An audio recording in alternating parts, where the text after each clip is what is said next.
warm welcome to Grant Gochin.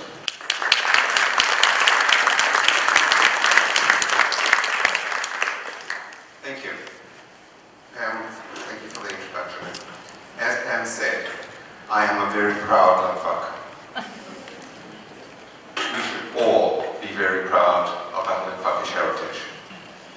I grew up learning about the old country, which in my home universally meant Lithuania.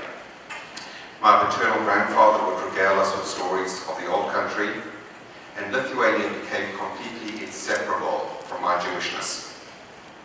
I've always loved history, and when I realized I was beginning to forget my grandfather's stories, I began the process of writing them down, researching and adding context, so that his stories would not be lost for the next generation. The journey we're about to share this evening is but a very, very small part of what I've learned in my 30-odd years of research. Today I'll take everybody on a journey through time. As we travel through the information together this evening, you'll understand how Jewish migration and Jewish citizenship rights affected life and death and the very survival of Jews in Europe. We'll begin 100 years ago in 1913 in a tiny village in Lithuania named Papilė. We'll continue our travels through the rebirth of Lithuania as an independent state in 1918, through the incorporation of Lithuania into the Soviet Union, and again to a newly independent Lithuania in 1990 until today. Every point I make will illustrate a set of circumstances that were faced by many of our Jewish families, the significance of which still affects our lives today. Every family has its own story. This story is a genealogical, historical study of my family and how legal citizenship affected their lives. I trace my family back through the late 1700s in Lithuania. Previous records do not exist. World War I broke out on July 28, 1914. Given that the Yiddish language was so close to German, the Russians viewed Jews as a potential threat, and Jews being a convenient minority target, as always, on which to focus their wrath for losing their war, the Russians blamed Jews for their losses, and so deported vast numbers of Jews into the Russian hinterlands in mass deportations.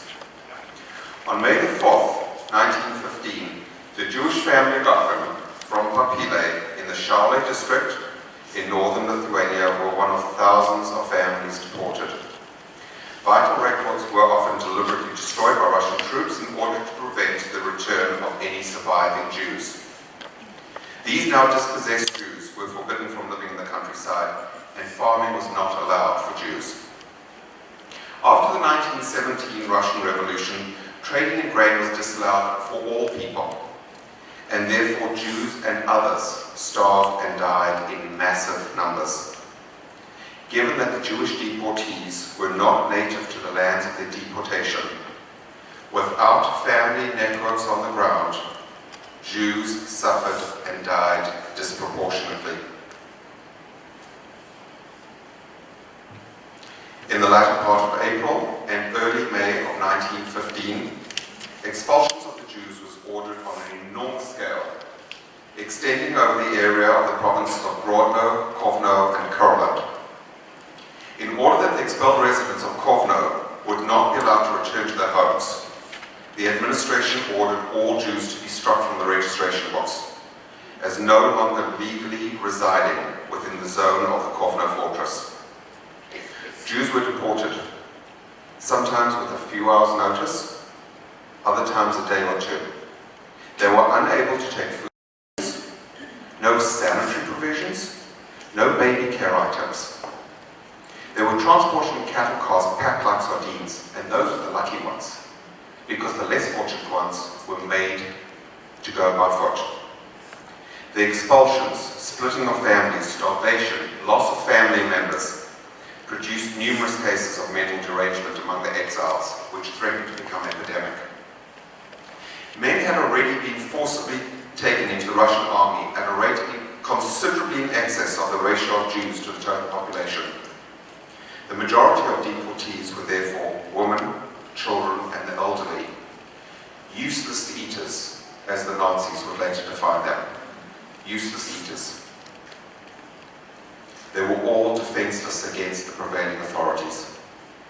A conservative estimate of the number of starving among the deportees was 600,000 people. There were reports of rape, murder, and terrorization of these Jews, and there were no authorities preventing these actions against our defenseless ancestors by the local populations and by the authorities. My family, 3 of my grandparents, were part of the wandering hordes of the starving and dispossessed Jews from 1950 to 1923.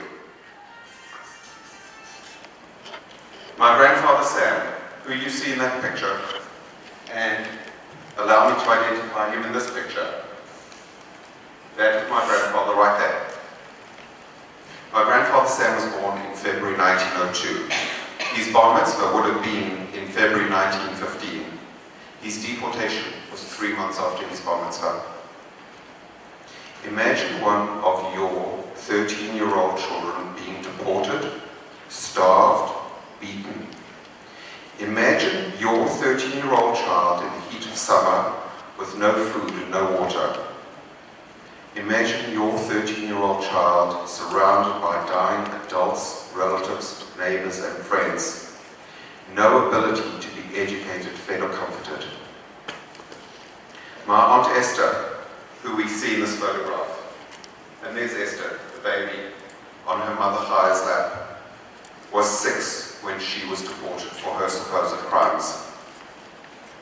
Whilst under deportation, at the age of 15 years old, Sam was abducted and taken into the Russian army in Belarus in 1917. I have a 15-year-old nephew in South Africa. I think of him being abducted, taken from my sister, put in a foreign military that hates him for being a Jew. A gun placed in his hand and him instructed to kill. My innocent, sweet, 15-year-old nephew that's streetwise because he lives in a city. Now imagine a 15-year-old innocent village boy. Imagine your 15-year-old, and then you have Sam, my grandfather. Jews were expendable. It was common at that time for warring European parties to put Jewish children in their front lines. So it was Jewish children on one side shooting at Jewish children on the other side. All of this for a war that was never theirs, for wars in which they had no stake. My grandfather lived that experience. For those of you whose families came from that region, your grandparents probably lived it as well. I ask you, place yourself in that position. Place your children in that position, and suddenly their experiences are not so abstract. On February the 18th, Lithuania was declared an independent state, and slowly surviving Jews began to attempt to return to their homes. Citizenship legislation in the newly independent Lithuanian state, in power since January the 9th, 1919, was generous. A constitution was drafted which defined legal citizenship. The law stated one set of legalities, but the effect of the law was based upon implementation by Lithuanian bureaucrats. On December 26, 1921, my great-great-grandfather, Fiver Gochin, father of Avram Gochin, submitted an application to the Lithuanian authorities to allow his son Avram and his family to return to Lithuania from their forced exile in the Ukraine. The Papile vital records had been destroyed during the war, so Fiver had to prove that his progeny were his progeny and that they were Lithuanian. This is a photograph of the file cover from the Lithuanian archives. All the documents I'm going to show you this evening have been obtained from the Lithuanian government archives.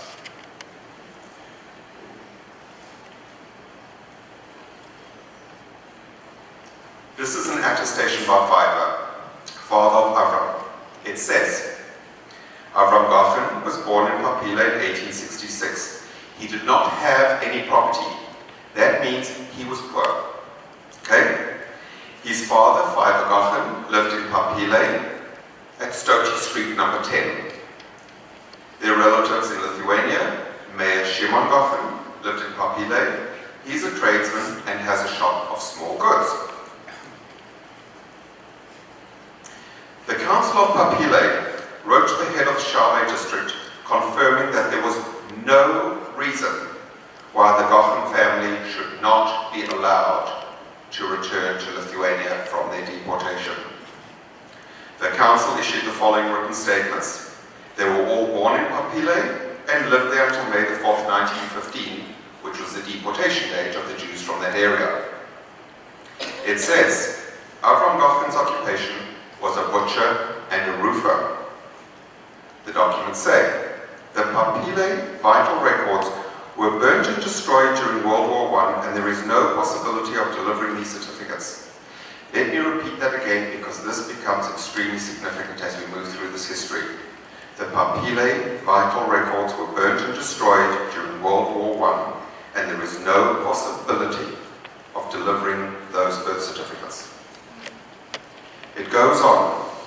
It says, enclosed is the certificate of the Papile Jewish community and the witness statements about the family of Avram Gochin of Papile. The recreated Papile Jewish community issued this formal statement in lieu of birth certificates. The statement was issued on December 20th, 1921 and was submitted with Fiver's application. It says, the Gochin family is from Papile and lived there before World War I. Avram Gochin was born in Papile on November 13, 1866. Chaya Gochin, Avram's wife, who we see in that photograph, was born in Trishik on February 3, 1876. Shmuel Gochin, my grandfather, was born in Papile on December 26, 1902. Sam told me that his date of birth was February 15, 1902.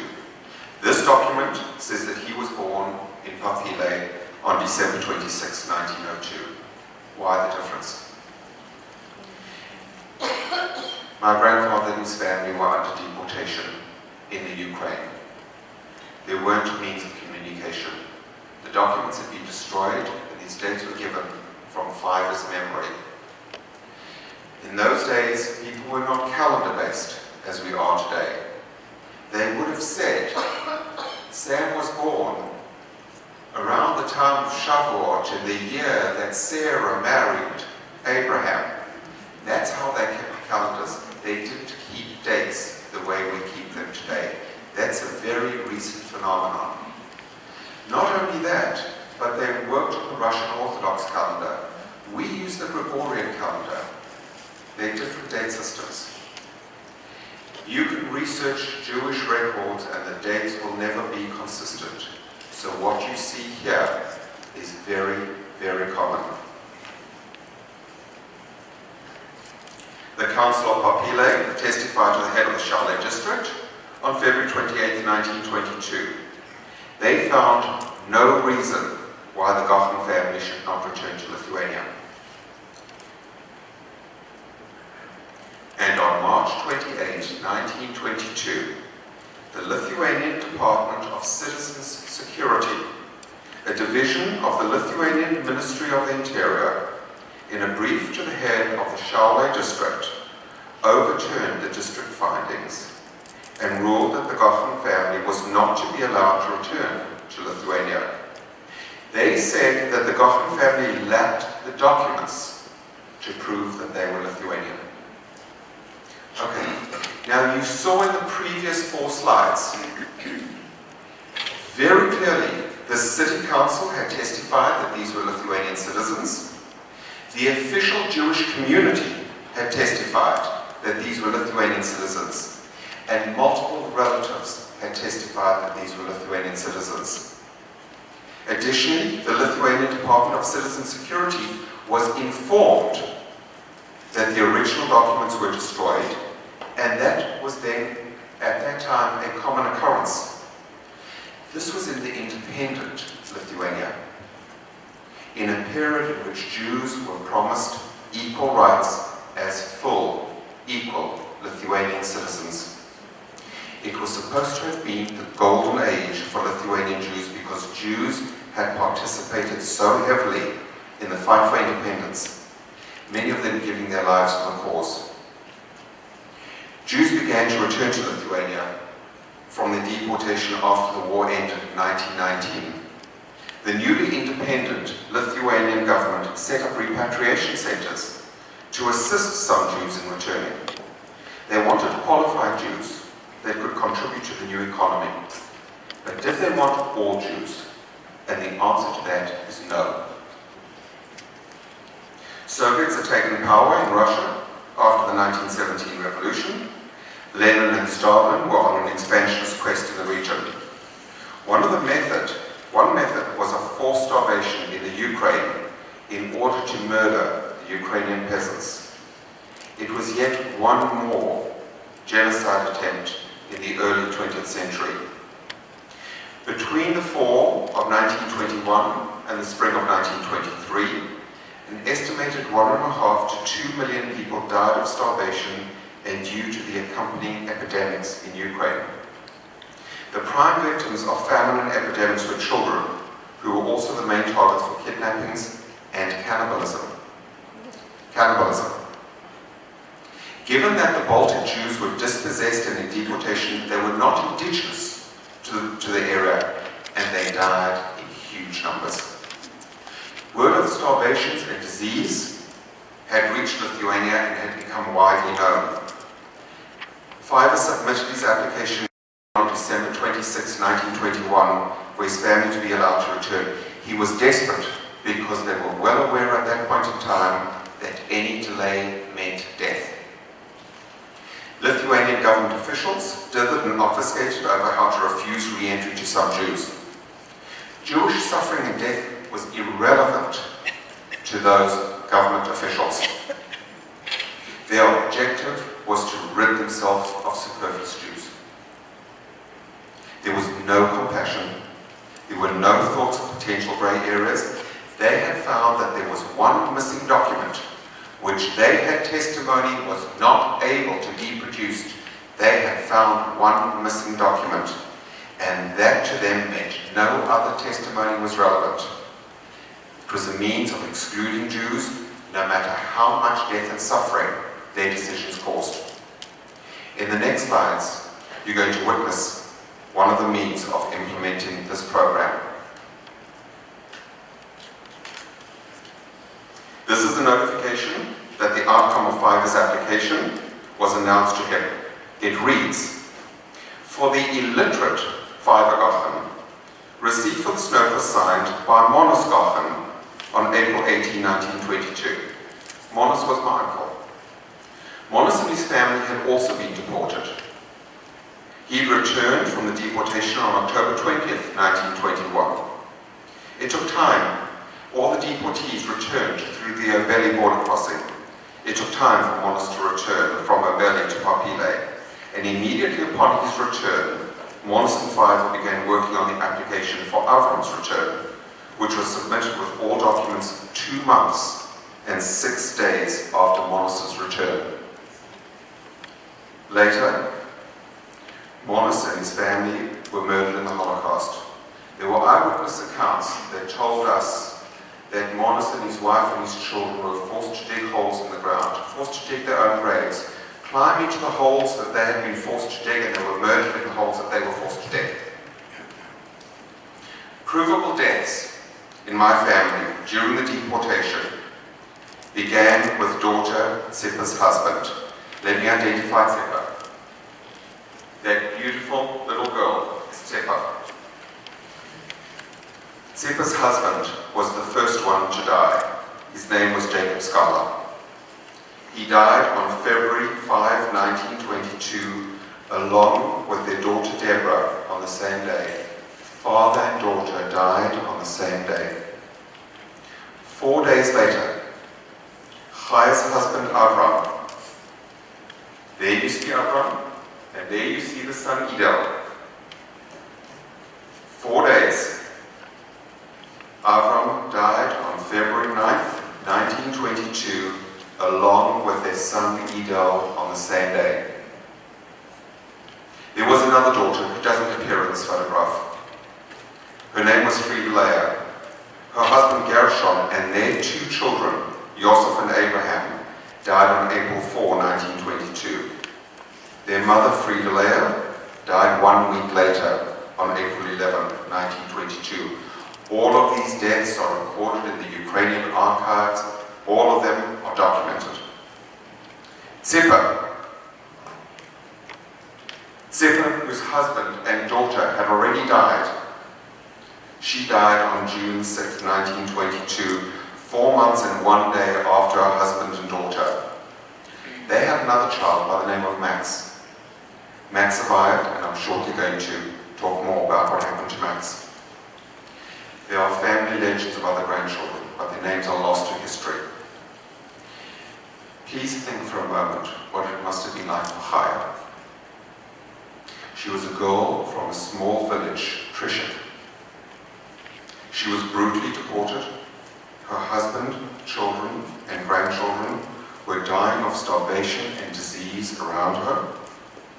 Her son, my grandfather Sam, had been abducted, and she still had living children to care for. She herself must have been suffering from starvation and illness. Who among us would have had the fortitude to continue, never mind the emotional capacity to survive?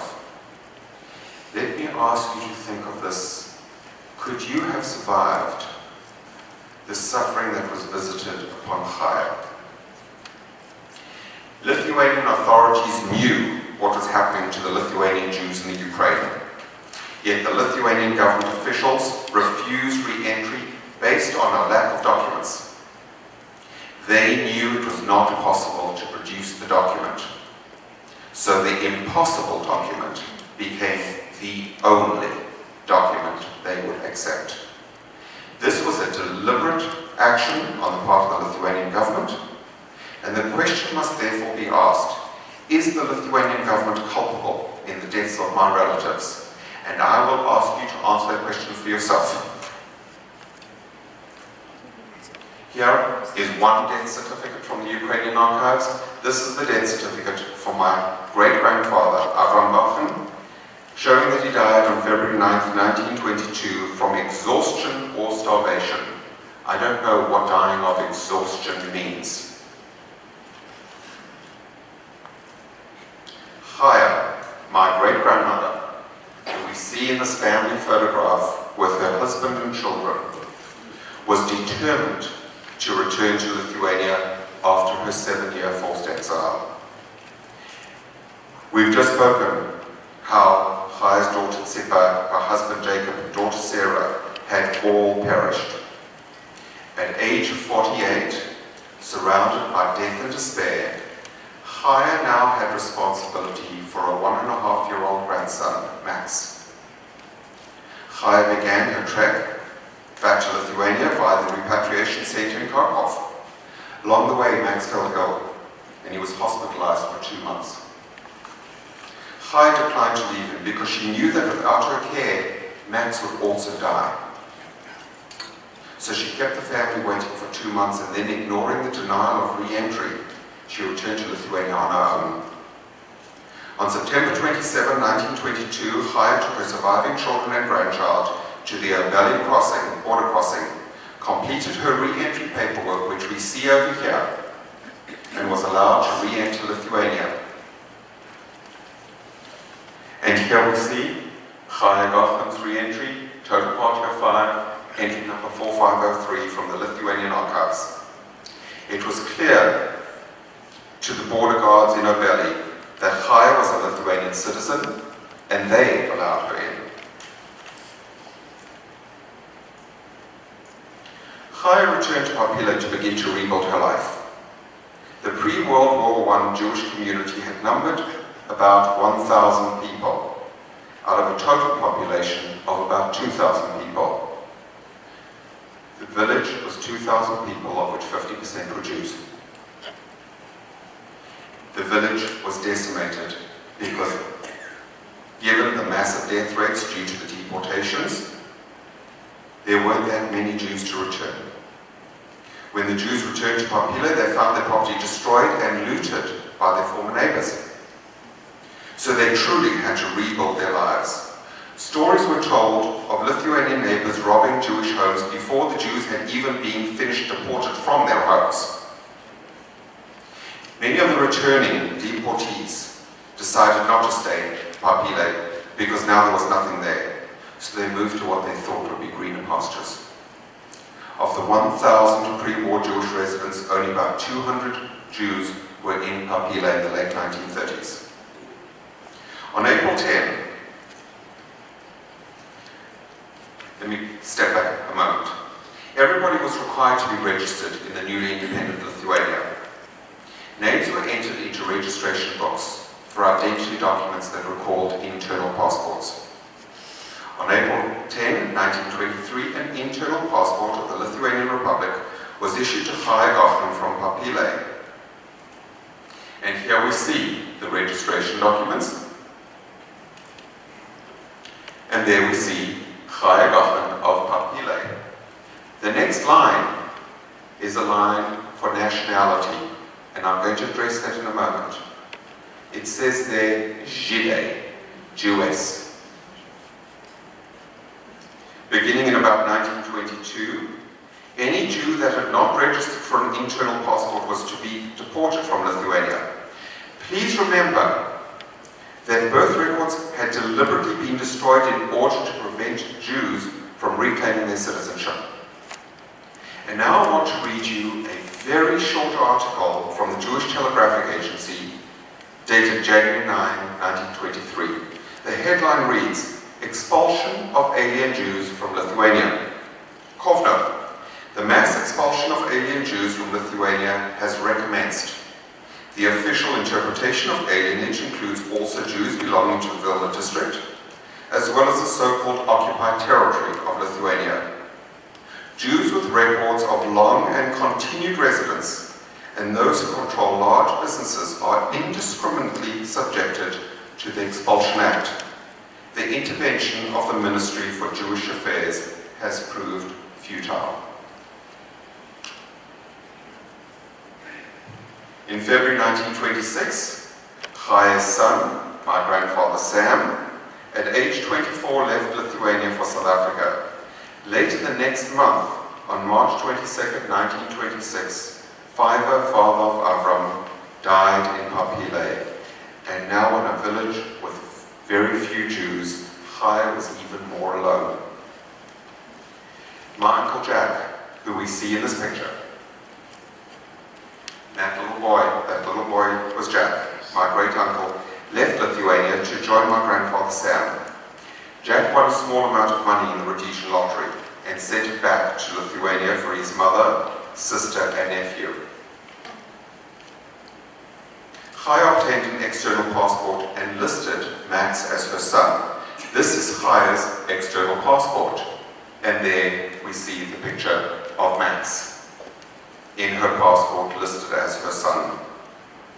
It was easy for Chaya to do that, because no records existed as to who belonged to whom, and few facts were provable.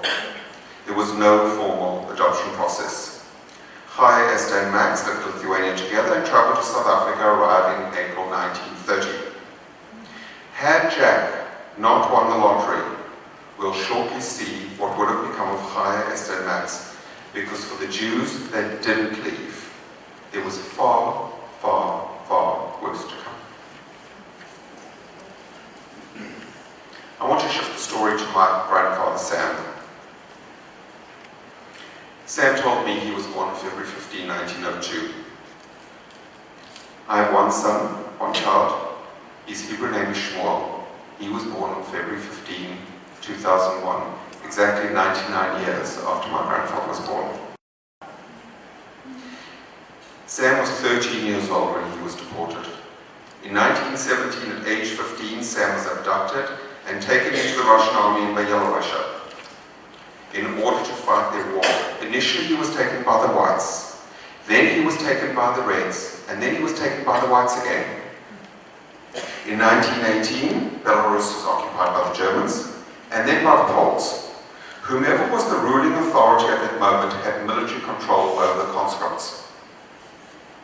During all of these abductions by one military after another, he was never asked to state his date of birth. If he was a living body that was able to absorb one of their bullets, then he was a worthwhile target for military abduction. Throughout this presentation this evening, please remember that they didn't ask for his date of birth, because this fact becomes extremely relevant as we move through the history. World War I entered in 1919. Sam probably made his way back to Lithuania in about 1923. In 1924, the Army of the Independent Lithuania was operational. Rules were that men aged 20 were to be mobilized for military service. In the first years, the system didn't work very well. So men who were conscripted were approximately that age.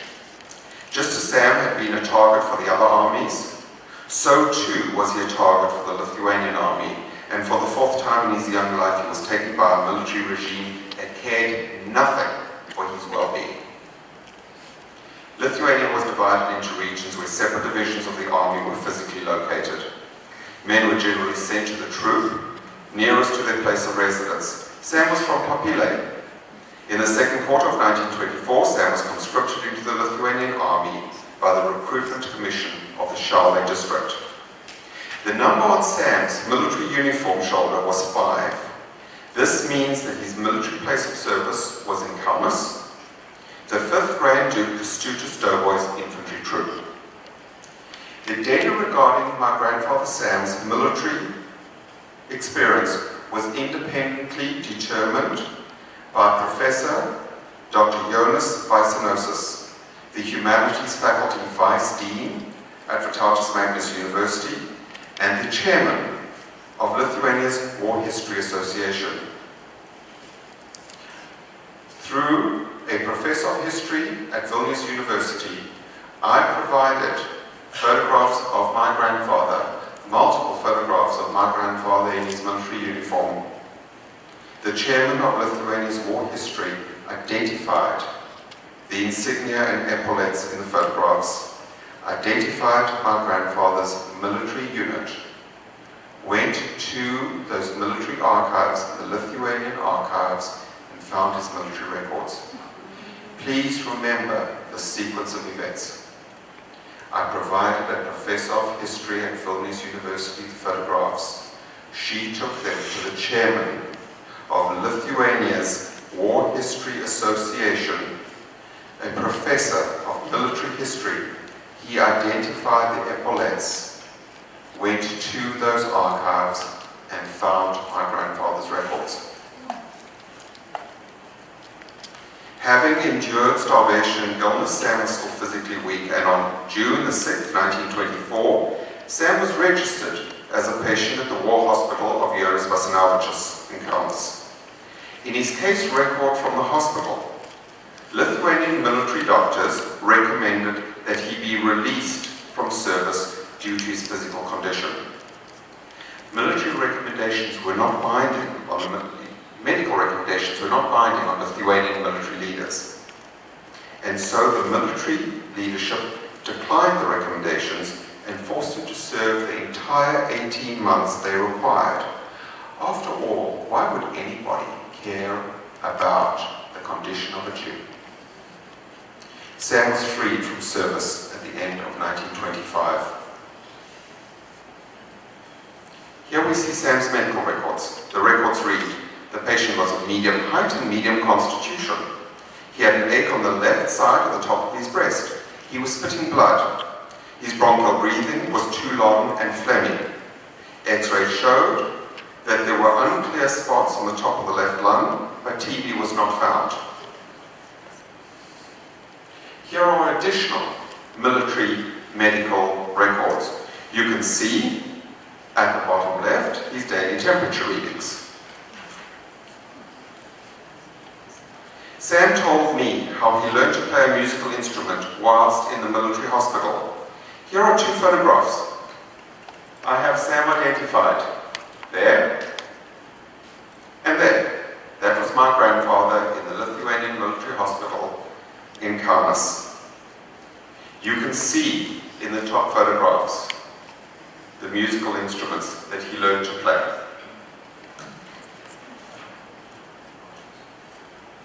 Sam was required to apply for an internal passport. He went with his younger sister Esther to apply. Here are the records. First you see Sam Gochin from Papile, nationality Jew. Then you see his sister Esther Gochin from Papile, nationality Jewess. I'd like you to note the person above them, whose nationality is Lithuanian. Jews had lived in Lithuania for 700 years, but a Jew was a Jew and a Lithuanian was a Lithuanian, and never the twain shall meet. After 700 years, a Jew was just a Jew.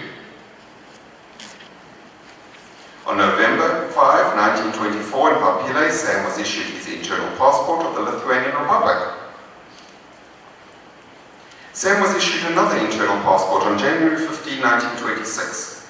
By that time, Sam had already completed his military service, so perhaps he had lost his first internal passport. It wasn't difficult at that point to obtain a replacement passport, since he'd already been recognized as a citizen of Lithuania.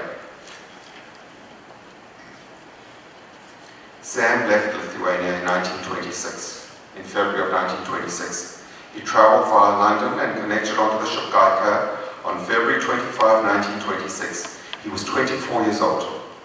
He'd survived deportation, starvation, and 4 different militaries. He reached Cape Town on March 21st, 1926, and arrived at Port Elizabeth 4 days later on March 25, 1926. He had traveled 1 month in 3rd class.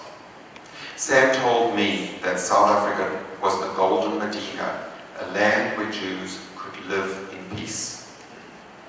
Sam was naturalized as a South African citizen on July 28, 1931, and here you see his naturalization certificate.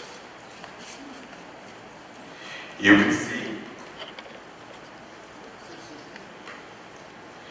can see that Samuel Gochin from Papile, Lithuania, February 15, 1902. Nationality, Lithuanian. Name of parents, Abraham Israel Gochin and Chaya Turk. Nationality of parents, Lithuanian. Sam was very proud to say that he was from Lithuania. Nationality is not a term we hear very often in the United States. Our younger generation probably don't even know what the term means.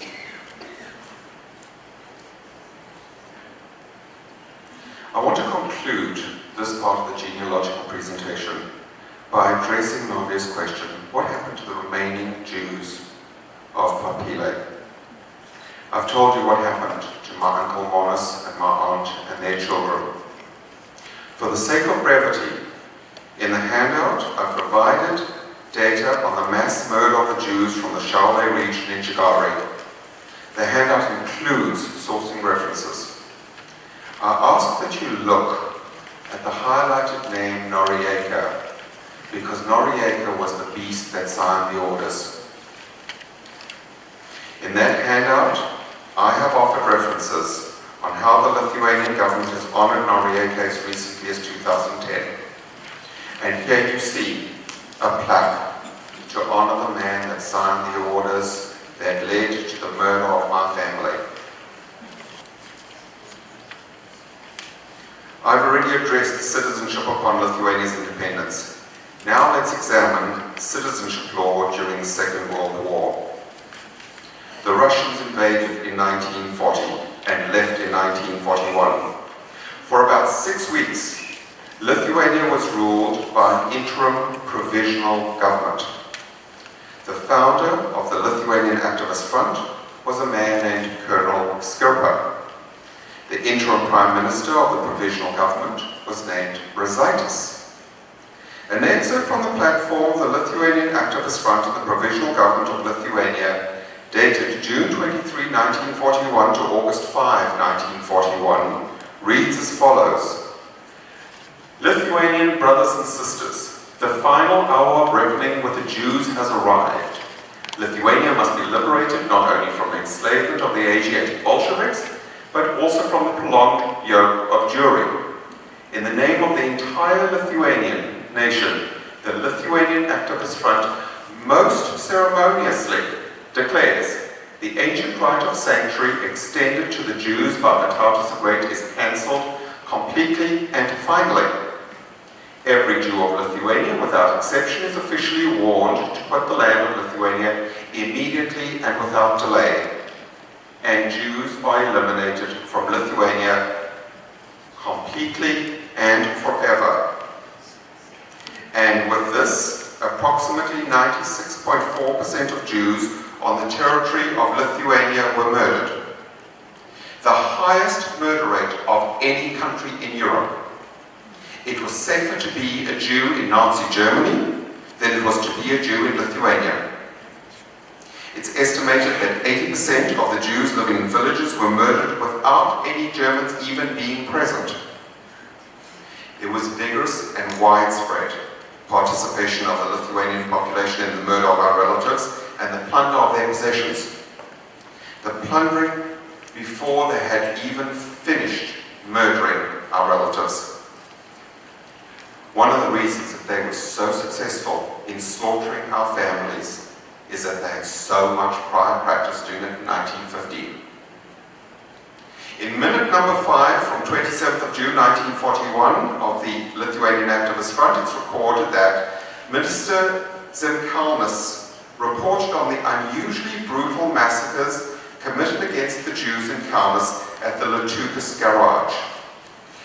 It says, it is resolved that despite all the measures to be taken against the Jews for their communist activities and harm caused to the German army, the partisans and individual citizens should avoid public executions of Jews. Number 6 of June 30, 1941 on the establishment of the Lithuanian Police Battalion reads in part, to approve the establishment of the Jewish concentration camp, instructing its guidance and creation to Vice Minister of Communal Utilities, Mr. Spilper, in cooperation with Mr. Colonel Bogelis. The concentration camp was established at Kaunas 7th Fort. Using money of the provisional government, the Lithuanian battalion there started the regulated destruction of Jews. From the establishment of the concentration camp until it was closed on 10 September 1941, the Lithuanian battalion servicemen killed about 5,000 Jews of Kaunas. The 1st of October 1941, 4 days prior to the termination of its activities, the provisional government of Lithuania's regulation on Jews received approval. It is the Lithuanian version of the final solution of the Jewish question. The Lithuanian Activist Front announced from the Kaunas Radio Center about the establishment of the provisional government. And they said, brothers, Lithuanians, take your weapons and help the German army in the cause of national liberation. With confidence and grateful joy, meet the marching German troops and provide them all possible assistance. Long live the friendly relations with the great Germany and its leader Adolf Hitler. Long live free and independent Lithuania. A few moments ago, I pointed out how Noriega was honored by the Lithuanian government as recently as 2010. I want to point out that the interim Prime Minister of Lithuania, Brazaitis, who signed the orders to create the first Jewish ghettos, who suggested that Jews not be murdered so publicly, was reburied in Lithuania in May last year. In May 2012, 13 months ago, he was reburied in Lithuania with full state honors. The funding for that reburial came directly from the office of the Lithuanian Prime Minister. The Lithuanian Activist Front stoked the murderous flames in Gochin was a willing and zealous partner of the Nazis. During the Lithuanian Activist Front's 43 days of existence, the provisional government issued a myriad of anti-Semitic laws which began the implementation of the initial stages of the final solution of Lithuanian Jewry. In the photograph on the slide, we see from right to left Adolf Hitler. Then we see Lithuanian Ambassador Colonel Skerpa, and then the Lithuanian military attaché to Germany, General Rastikas. In 1995, the author of Jews Are Eliminated from Lithuania Completely and Forever, Skerpa, was reburied in Lithuania. The memorial speeches were given by the then Prime Minister of Lithuania. His name was Slavicius. The other speech was given by the Defense Minister, Linas Linkevičius, who is today the current Minister of Foreign Affairs of Lithuania. The Lithuanian national anthem was played, as well as the military salute. After World War II, Germany and Austria denazified. After Lithuanian re-independence, Lithuania turned her Jew murderers into national heroes. On September 12, 2000, the Lithuanian Parliament voted for the legitimacy of the 1941 Provisional Government of Lithuania. Not a single Lithuanian Holocaust perpetrator has been punished in Lithuania since it became independent. Not a single Lithuanian Holocaust perpetrator has been punished in Lithuania since it became independent. Not one. The founder of the Lithuanian Activist Front, Colonel Skerpa, has been honored with streets named for him. And there you see a photograph of a street named to honor the man that said, Jews are eliminated from Lithuania completely and forever, because he is today a Lithuanian national hero. Imagine, please work with me, imagine if the city of Berlin named a main street Adolf Hitler Street. Imagine if the street in front of Twin Towers in New York was renamed Osama bin Laden Street.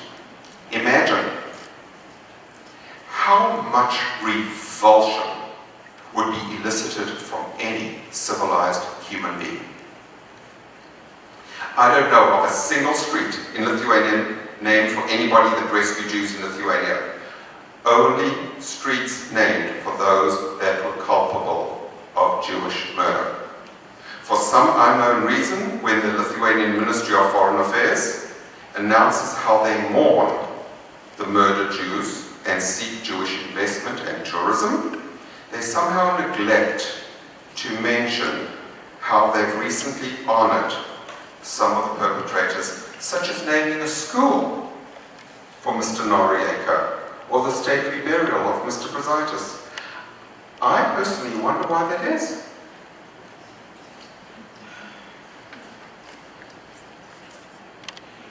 Just in case anybody here thinks that those honors are isolated incidences, let me set you straight.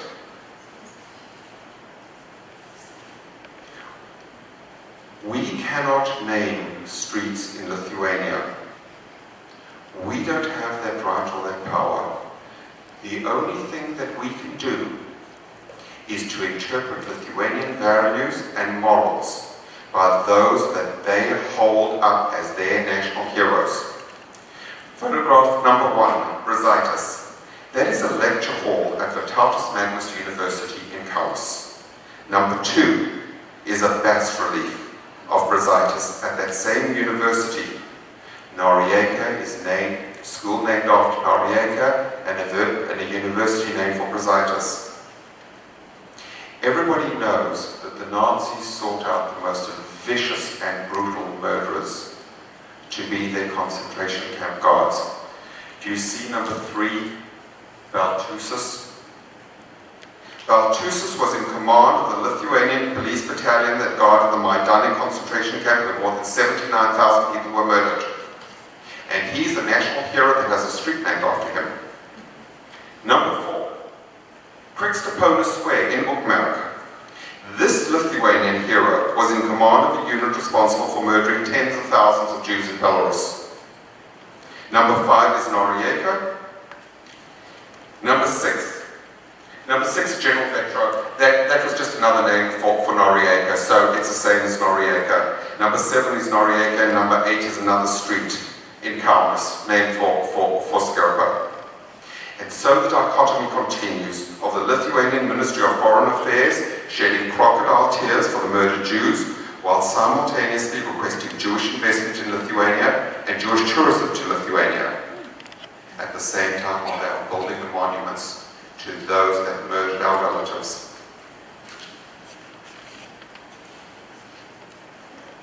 Lithuania regained independence from the Soviet Union on March 11, 1990. The newly independent state offered citizenship to those descendants of Lithuanian citizens unless they had repatriated. Now, what does the word repatriated mean? I recently showed you that a Jew was a Jew and a Lithuanian was a Lithuanian, and never the twain shall meet. After 700 years of living in Lithuania, a Jew was just a Jew, and if they had gone to Israel, then they had repatriated and gone home. Because after 700 years of living in Lithuania, Lithuania was not their home, and Israel was their home, and they had gone home, so they were no longer entitled to Lithuanian citizenship. It wasn't just Jews, it was Poles as well.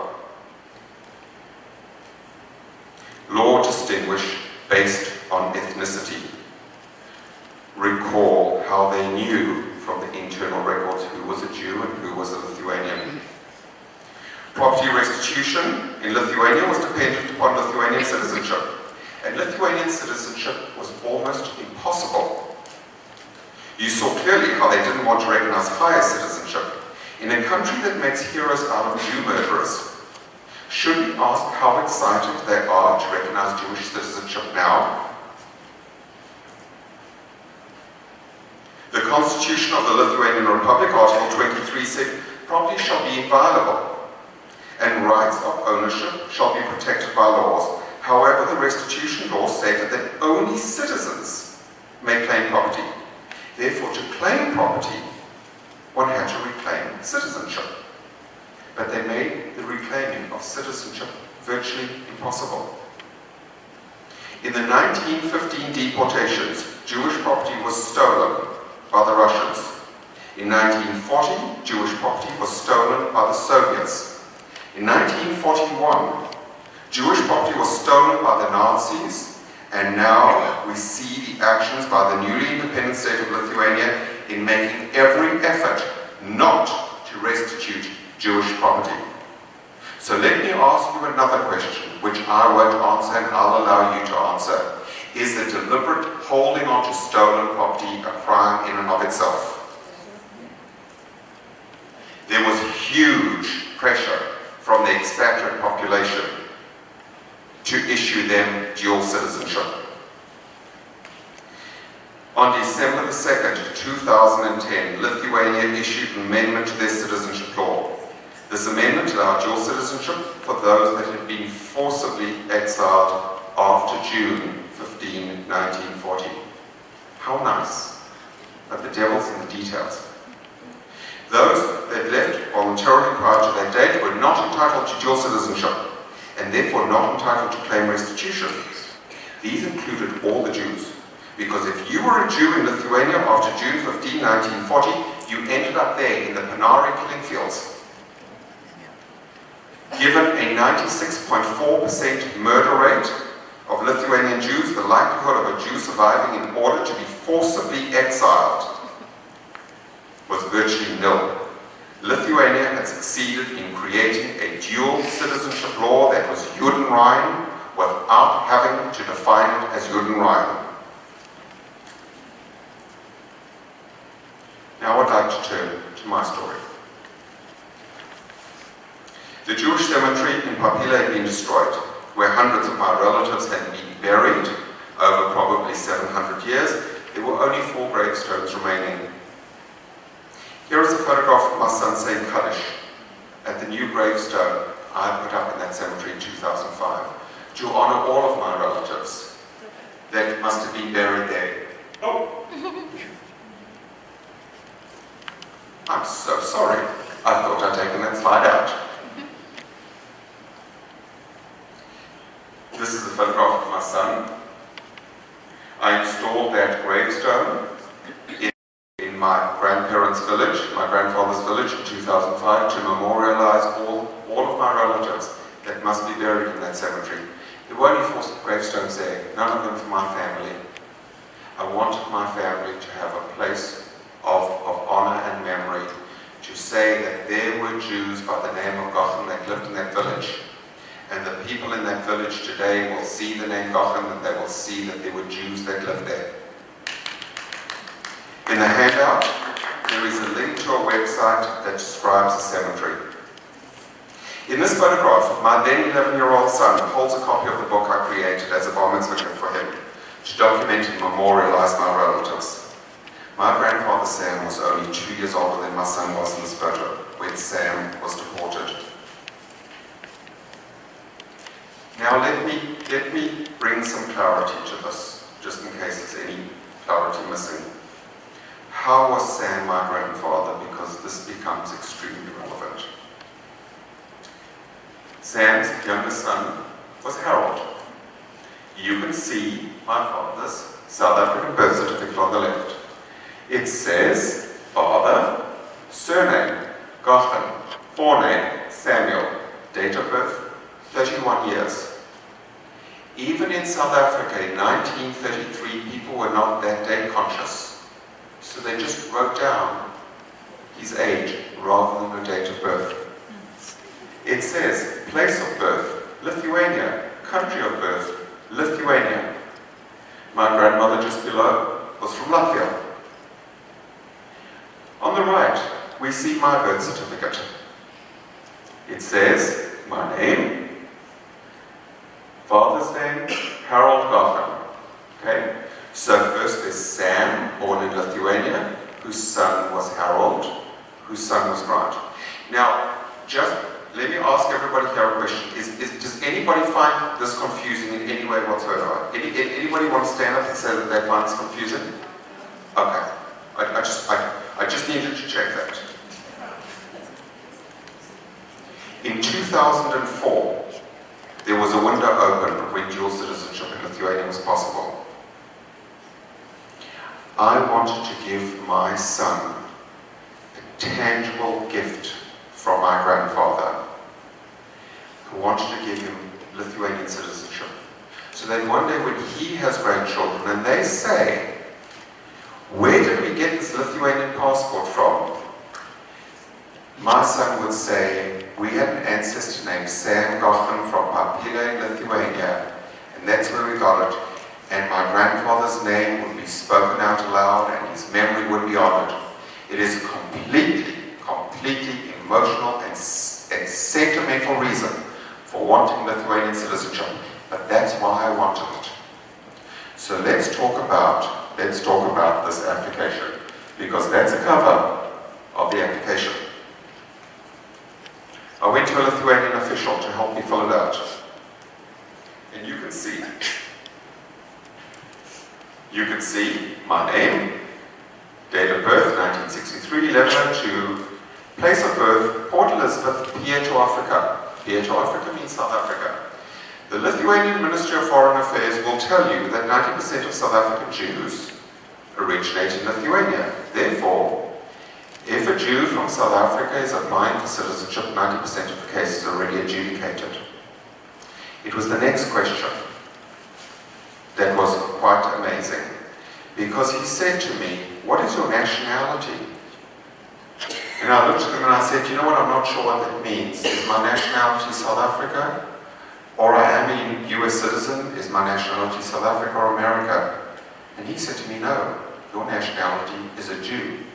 And I went, whoa. I literally took a couple of steps back and I went, whoa, my religion is Jewish.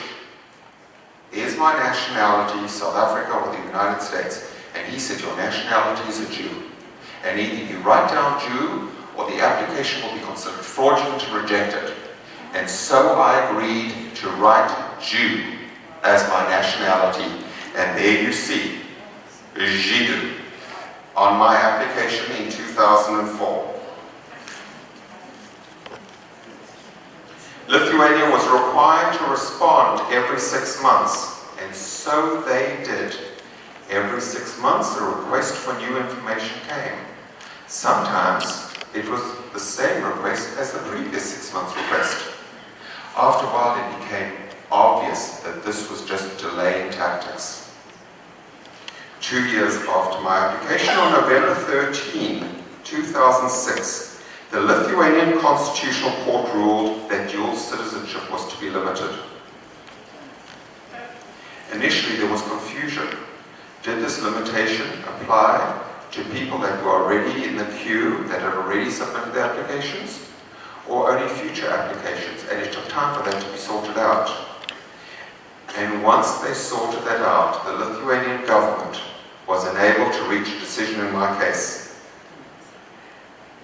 And they reached the decision on June the 18th, 2007, and the Lithuanian government issued me a denial of citizenship, saying dual citizenship was no longer allowed.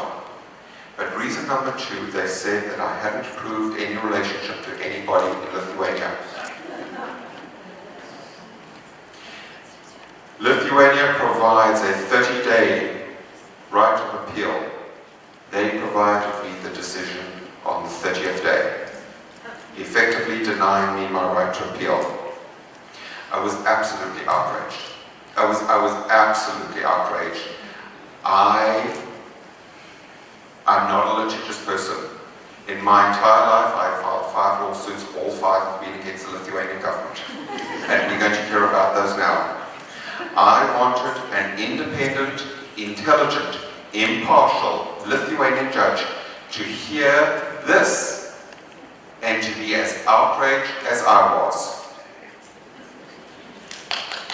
And so it came to be. My first case was heard in front of the Vilnius City 2nd District Court by one intelligent, independent, impartial Lithuanian judge.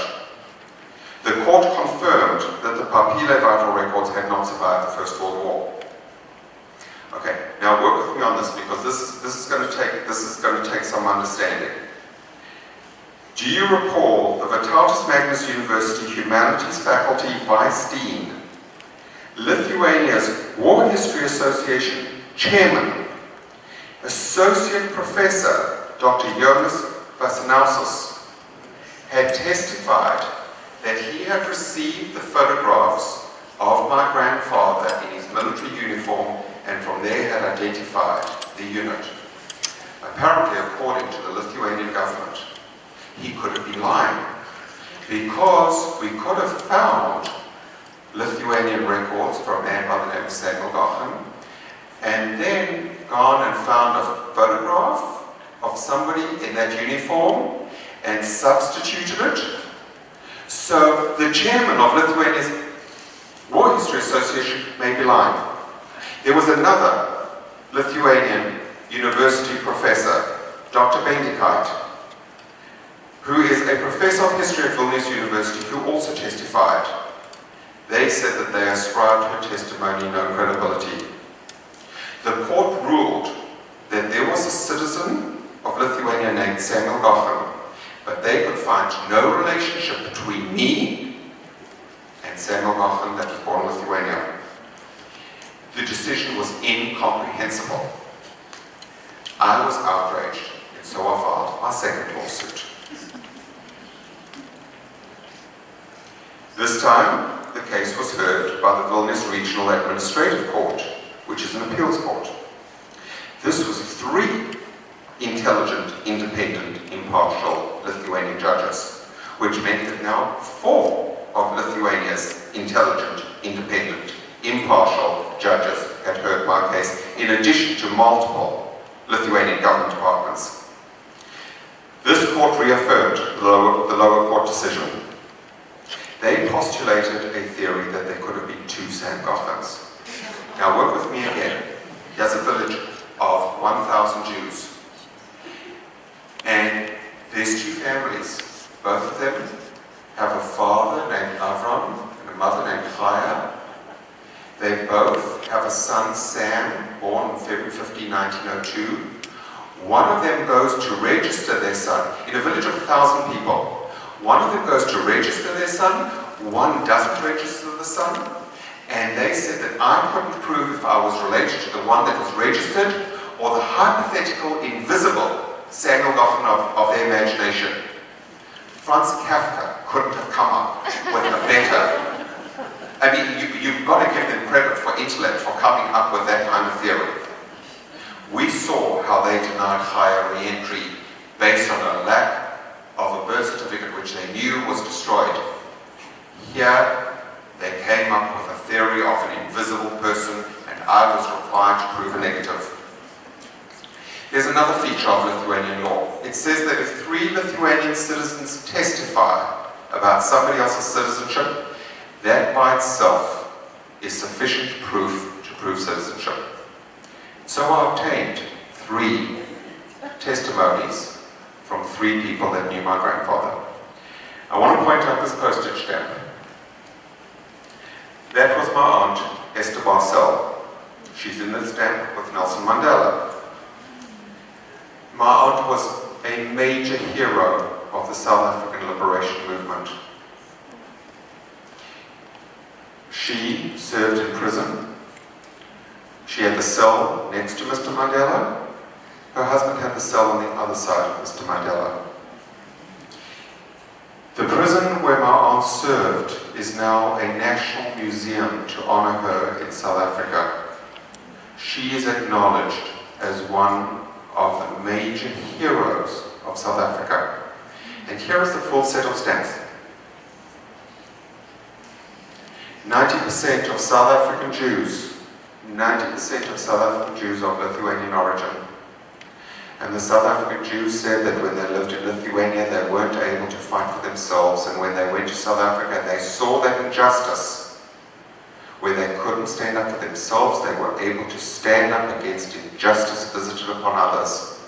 And Jews in South Africa fought 25 times the number in proportion to the population in the liberation struggle.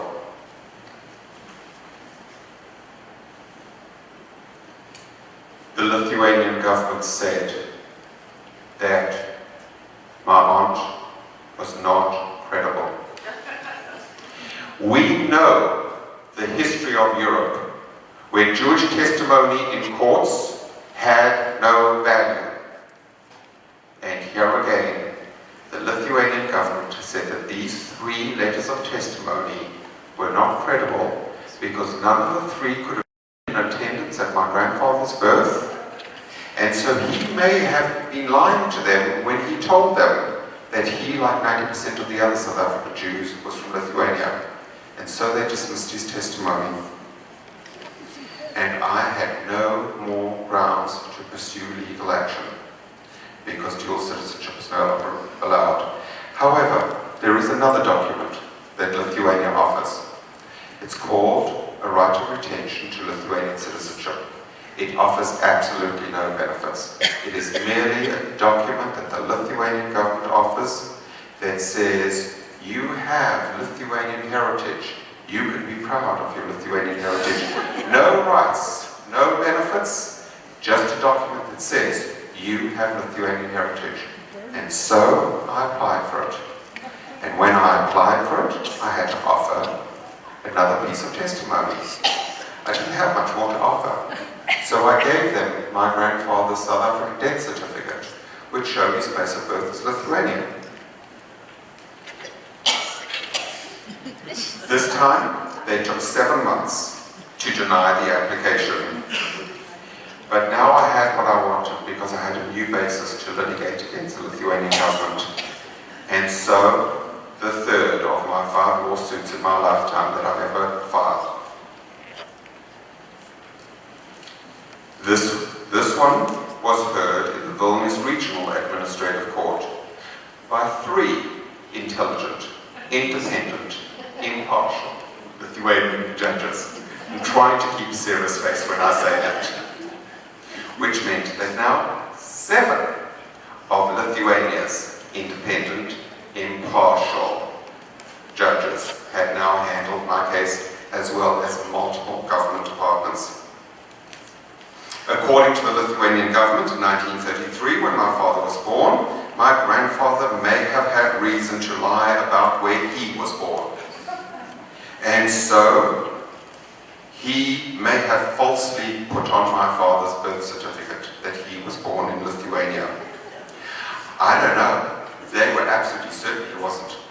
My father's father, he wasn't my grandfather. Perhaps he was Princess Caroline's father and he was from Monte Carlo. I mean, one never knows what they're thinking. They dismissed the case and I was outraged. They said that they were absolutely certain that I was not related to any Lithuanian, because when my grandfather died, the mortuary picked up his body, and a data entry clerk at the mortuary entered on his death certificate February 15, 1901 instead of 1902. And they held this up and they said, this proves that he is not your grandfather and you have no right to Lithuanian heritage. 2 professors, letters of testimony, all the documentary evidence from their own archives. And their trump card was a data entry clerk that had never spoken to my grandfather, never met my grandfather, never knew any of my family, but they had absolute certitude that that proved that there was no relationship. And so they dismissed the case. Suffice to say, I was a little upset. I was more than a little upset, so I decided to take my case to the European Court of Human Rights in Strasbourg. Because at that point, I didn't care what it cost. I didn't care what was going to happen. They were going to admit that my grandfather was my grandfather, a Lithuanian and a Jew, and that those were not mutually exclusive. And so I sued them again. And my next stop was the Lithuanian Supreme Court. This was a 3-judge panel, which now brings to 10 judges that had heard my case. But something happened in between. On June 22, 2011, the Lithuanian Parliament passed a bill that will allow for minimal repayments to the Jewish community for properties that were seized around the time of World War II. The subject of property restitution was now closed forever. Let me give you an idea of what that restitution is. This year, 2,000 survivors will each collect $500. That's the restitution that we're talking about. Okay? Now there's more than that, but that's what 2,000 survivors will each collect $500 this year. Restitution is over. Just as a Supreme Court case in 2006 on the permissibility of Lithuanian dual citizenship had enabled the Migration Department to issue me a citizenship denial, this restitution settlement now enabled the courts to actually adjudicate my case for the first time. The Supreme Court issued their ruling on July 21, 2011. They said it was inconceivable that the lower courts could find that my grandfather was not my grandfather. They said, the Supreme Court said, that the lower courts had not adjudicated the facts. They said that the lower courts, nor the government, had provided reasons for rejecting the documentary proof in my case. They found the lower courts and the Migration Department decisions were unjust and wrongly motivated and absurd. And this is in a case where there wasn't one single penny of value. There wasn't 1 cent of value at stake. It was simply a matter of my grandfather is my grandfather, a Lithuanian and a Jew, and that those are not mutually exclusive. Recall, Avram was a butcher and a roofer. Fiver owned no property and was illiterate. Imagine what they would have done if there had been any money involved. Case number 5, I then then sued the government again because I wanted reimbursement on some of my legal fees. And you know what? I won a minuscule amount of money. I didn't care that the legal costs were the same amount as the restitution, but the fact was I cost the Lithuanian government money and they had to pay money for what they did. And so, on October 26, 2011, the Lithuanian government issued a new finding that my grandfather was my grandfather and a Lithuanian citizen. My grandfather now existed again as a legally recognized man in Lithuania. It was the dignity and respect that he deserved. Regarding my legal case, the Lithuanian government didn't have to reinvent a strategy. They already had the strategy in place. They employed the very same strategy with my great-grandmother in 1922, but then she was defenseless, and many, many, many of my relatives died as a result of what they did.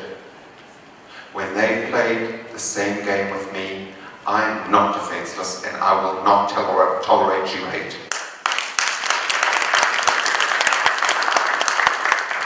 The Lithuanian Ministry of Foreign Affairs will tell you that I am imagining a Jewish aspect to these cases.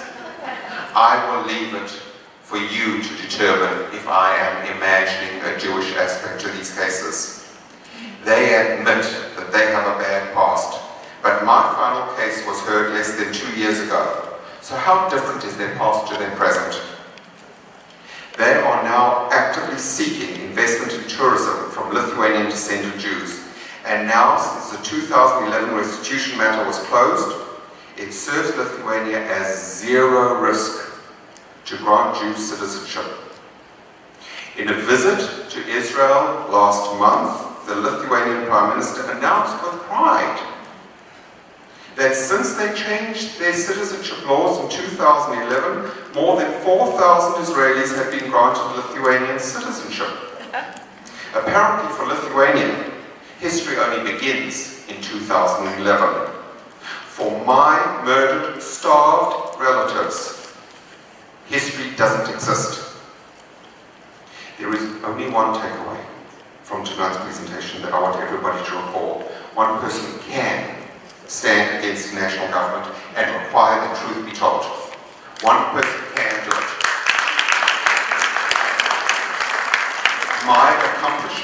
My accomplishment here is that I've honored my grandfather and his dignity. Let us as a community not forget those that were murdered at the hands of those that Lithuania considers her national heroes.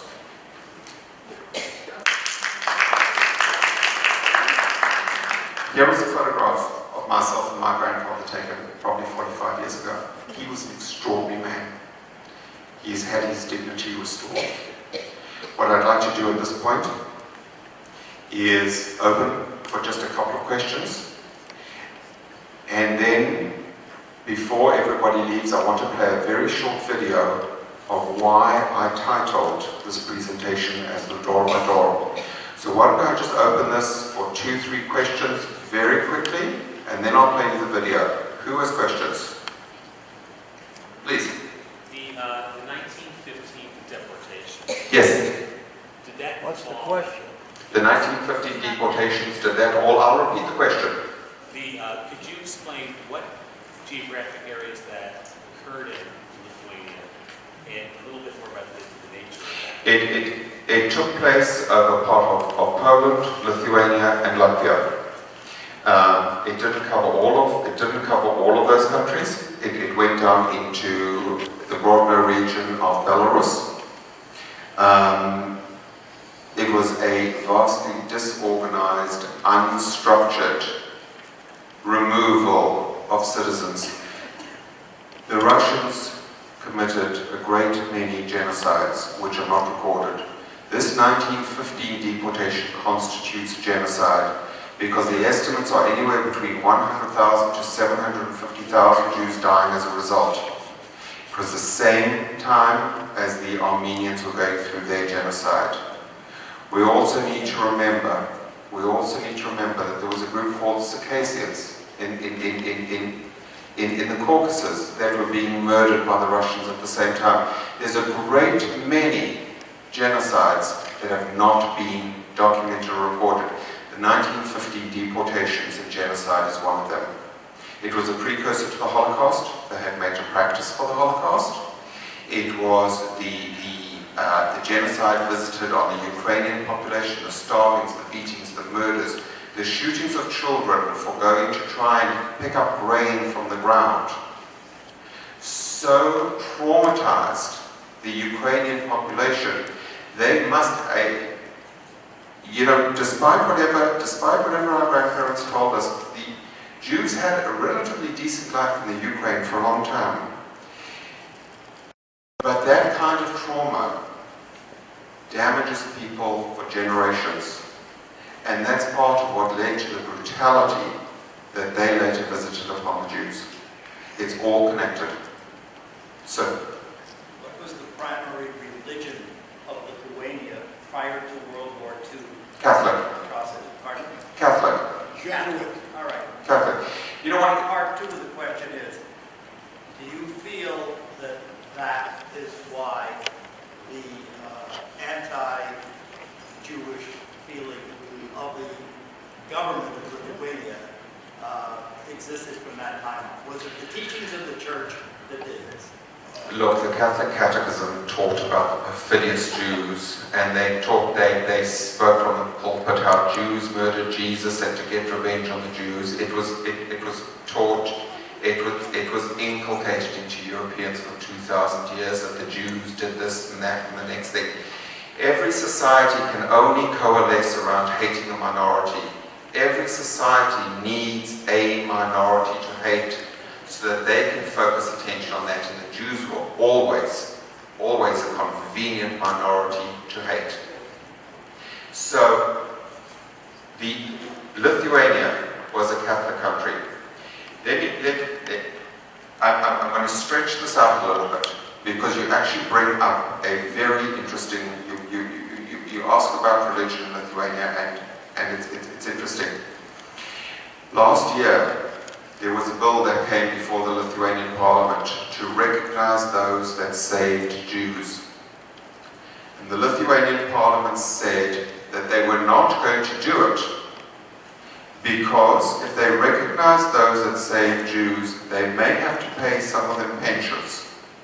And they couldn't afford to pay their pensions. Now, there's very, very, very few Lithuanians that saved Jews. Last Friday, this past week, 3 days ago, the Lithuanian parliament is discussing a bill to increase pensions for the Catholic clergy. The Catholic clergy that never pay taxes in Lithuania, that are not employed by the Lithuanian government. The Lithuanian government is talking about increasing their pensions voluntarily, but when it came to saviors of Jews, they didn't warrant even recognition. But that's long-standing in Lithuania. You saw the honoring of the murderers. After the Holocaust, when Jews started coming back to Lithuania, there were a number that were murdered. When it came out that people had saved Jews, those people were targeted by their fellow Lithuanians. Now, I don't want to cast any aspersions on Lithuanians as a whole, or Lithuanians as a people. Truly, honestly, I mean, for those of us that are deeply involved in genealogy, there are some of the Lithuanians I know are some of the finest, most honorable, decent human beings in the world. I don't want to, under any circumstances, cast aspersions on the Lithuanian people. This refers to government. Let me take one more question and then I'm going to show you the video. Please, ma'am. We forget another badge of shame for the Lithuanians. A handful of partisans which are still living in Lithuania are now being accused of war crimes against the wonderful Lithuanians. There are a great many. She said that there is a circumstance. Lithuanians never punished a Jew murderer. But there was a program of going after Jewish partisans and accusing Jews of possibly having committed war crimes. That that one of my very close friends was one of those 4 people. It is a shame upon Lithuania and something that future generations are going to have to look at. What I want to do is explain to you why I titled this Dora Madora. I want to show you a 2-minute video clip. Let me do that.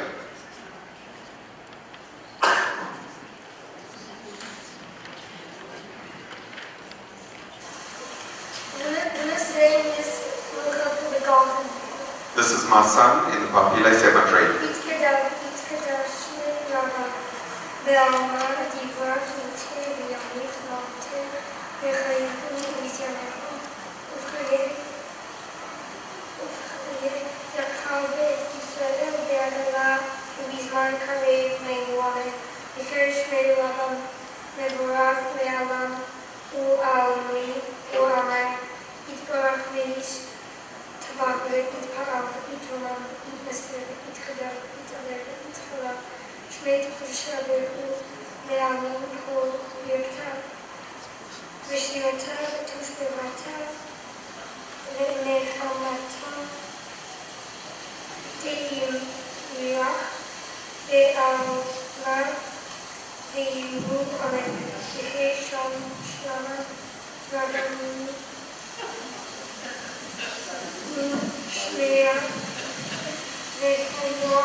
Take phone.